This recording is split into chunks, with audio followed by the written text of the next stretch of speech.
একটা পাথর, এই পাথরের কিন্তু দুই পিঠ আছে, একটা হচ্ছে চিকন পিঠ আর একটা হচ্ছে মোটা পিঠ।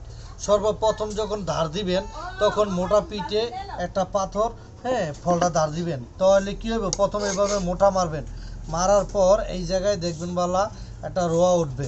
হ্যাঁ, হাত দিবেন যখন তখন রোয়া উঠবে। এটা যখন দেখবেন পরিপূর্ণভাবে রোয়া উঠছে অথবা সোজা আছে, তারপরে গিয়ে কি করবেন, এই পাথরটা উল্টাইবেন, এই চিকুন ফিনিশিং যেটা হেডার ভিতরে ডলবেন, ডলার পরে ঠিক সমান করে ডলবেন। যেমন এই খাড়া না, খাড়া হইলে কিন্তু মুখটা, হ্যাঁ, মুখের ভিতরে ডলা পড়বে, তখন আপনি একদম সমানভাবে রাইখা ডলা দিবেন, এইভাবে টানা ডলা দিবেন। যদি ছোট ছোট ডলা দেন তার কিন্তু দাঁড় হবে না, কিন্তু দাঁড় দিতে হলে লম্বা ডলা দিতে হবে। আর খেয়াল রাখবেন পাথরের মাঝে খোঁজ হয়ে যায়, তবে আপনি দুই মাথা ডলা দিলে পাথরটাও সমান থাকবে আর আপনার এই ফলও সুন্দর মতন দাঁড় দেওয়া হবে।